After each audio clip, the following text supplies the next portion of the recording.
Hi everyone, back to the More YouTube channel. It's Chris back with your match preview for Newcastle United's upcoming game this weekend. It's the Eddie Howe derby, Newcastle United versus Bournemouth at St James's Park. It's the early one, 12:30 kickoff on Saturday. A chance for Newcastle to go 10 unbeaten overall in all competitions, which is unbelievable to say as a Newcastle fan. It'll be our 7th win potentially on the spin in the Premier League, first time we've ever done that. And obviously Alexander Isak is also chasing records as well. He scored 8 on the spin. He's looking for this to be 9 on the spin as he closes in on Jamie Vardy target. So it all sounds absolutely brilliant, this, doesn't it? Really positive, really exciting.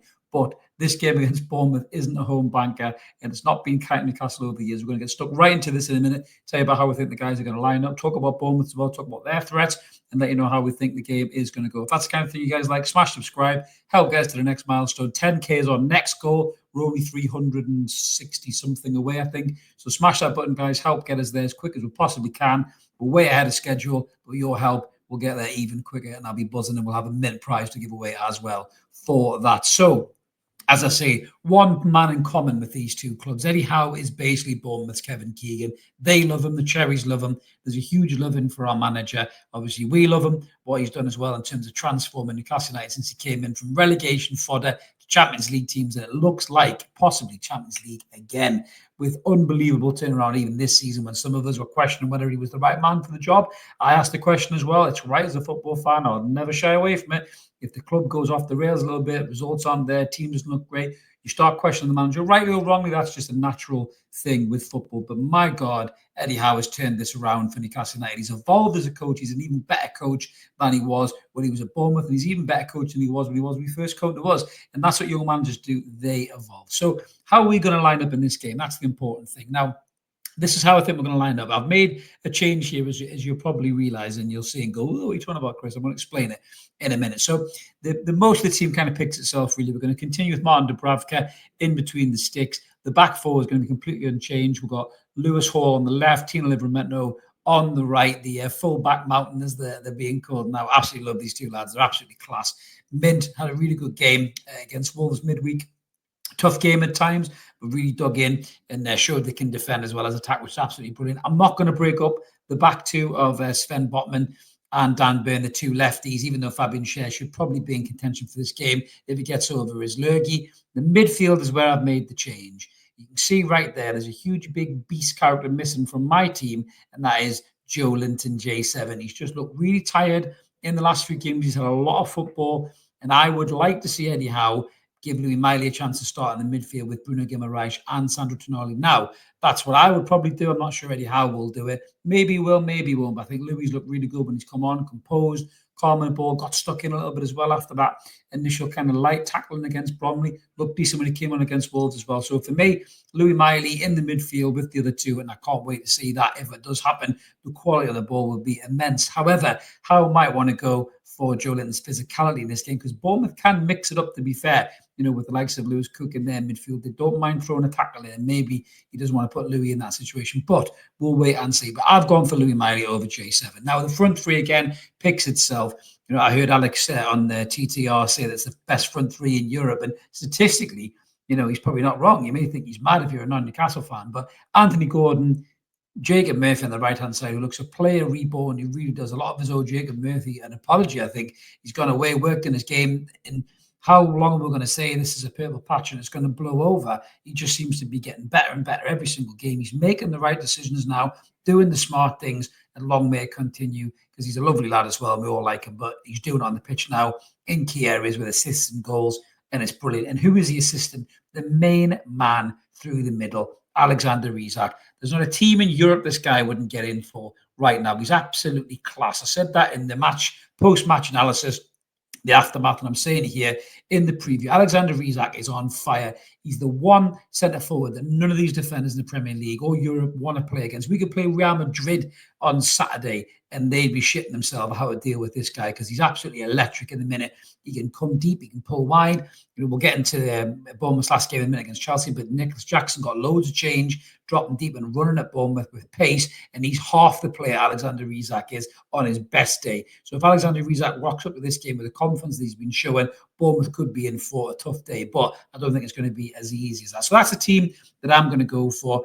And I don't think this game is going to be a home banker at all. It's going to be a very difficult game, actually. This was the game I was more worried about than the Wolves game. No disrespect to Wolves. I thought the Bournemouth one would be more and more difficult. And the reason I think it's going to be more and more difficult is we've struggled really with this fixture over the last few years. If you look at the last few home fixtures, we've had a couple of draws. I think the last time we actually beat Bournemouth at home, you're going to go back to the 9th of November 2019, where we beat them 2-1 with goals from, I think it was Yedlin and Kieran Clark.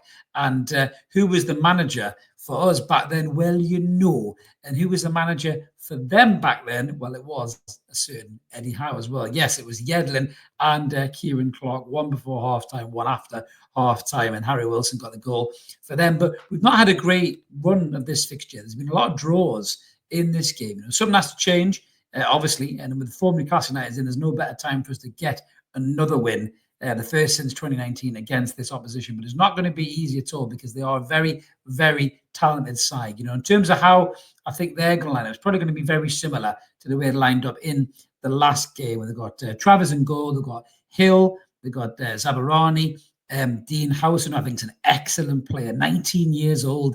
They signed this kid, I think, from Juventus. I wish we had got him. He was exactly the kind of player that we were looking at or should be looking at. We talked about him, rumours has it. Just so much presence, so much positional sense, quality back there. He's been excellent for Bournemouth. He really, really has.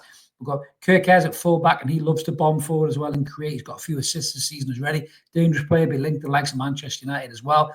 We've got Lewis Cook and Tyler Adams, who sit at the base of the midfield in a double pivot anchor. They certainly did against Chelsea. They'll do the same thing against us, I'd imagine. And across the three, you've got David Brooks, who's a really good playmaker. Very lucky, probably not to be sent off. And I'm glad that he didn't, because that shithouse Cucurella rolling around like a fucking fish out of water in the last game. If Brooks had been sent off for that, I think it would have been an absolute loss for football in general. And I'm glad that he didn't get sent off. But he can be dangerous.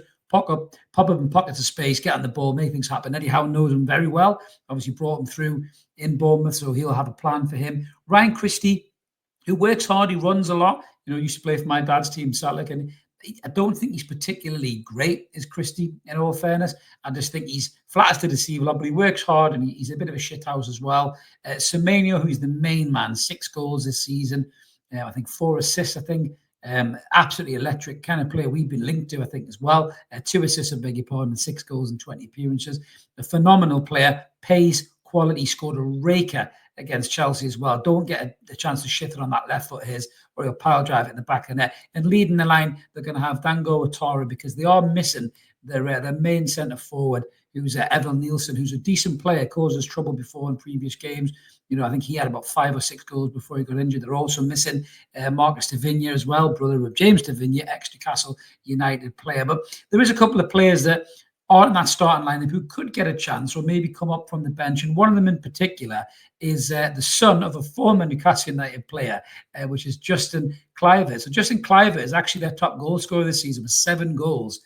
Come out against Chelsea off the bench. Got himself a nice penalty, contrary to what some of the main football pages were. It wasn't Patrick Kluivert, no, it was his son, Justin Kluivert. Was really promising young player a few years back, kind of went off the rails a little bit, was Roma and that.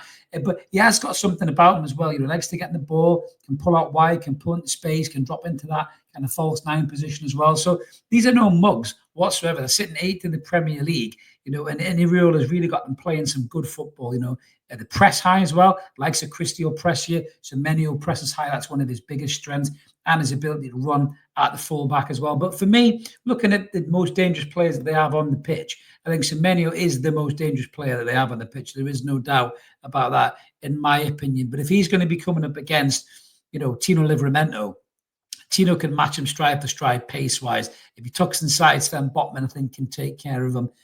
Sandro Tonali can drop into that hole. Watch out for runs from the likes of Christie, or stop those passes that Brooks is trying to thread through the lines. Also double up and help the fullback as well, with the likes of Semenyo and Kirk Ayres doubling up on the overlap as well. And I feel that this could be a time for us to get this win against Bournemouth. But it's not going to be an easy game at all. Bournemouth play with freedom, they play with confidence, they like to knock the ball between each other, they press high, they've got great engines as well, they've got a good ethic as well, and I think this is going to be a really, really tough game. I just hope we don't sit off them too much and show them too much respect, which we have done over the last few years. I know there's the Eddie Howe link and all that kind of stuff as well, and the Callum Wilson and the Matt Ritchie and everything else.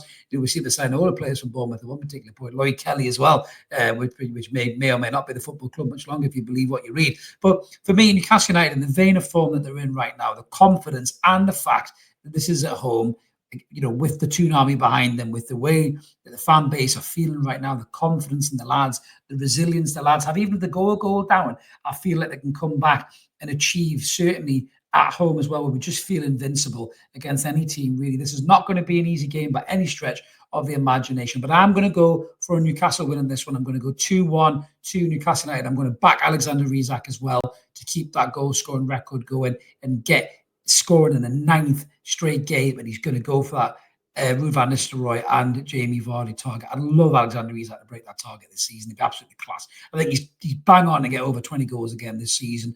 The world is his oyster at the minute. He's absolutely fucking class, and we just need to keep him with this football club as long as we possibly can. Champions League will do that. In Newcastle, I'm going to back to do the business this weekend in a tough game against Bournemouth in the Eddie Howe derby to keep that momentum going and rolling and staying in the top 4. Let us know in the comments below what you guys think about the lineup. What changes would you make? Do you think Joe Linton starts over Louis Miley? Who are you worried about from Bournemouth? Who's the player to watch out for? Is it Semenyo or is it somebody else? And are you concerned about the result here? Do you think this isn't going to be a win? Is it going to be a draw or even a defeat? Or do you back the lads in the vein of form that we're in to get through and keep that top 4 challenge going strong? Let us know in the comments below, you guys think. We always like to hear from you. Like and subscribe, help the channel grow, help get us to 10k as quick as possible. I'm going to be back with a post-match, as always, live after the Bournemouth game. Hopefully it's another win. I'll be smiling and you guys will be buzzing in the comments. Keep it evermore until then, guys. Have a belter. See you later.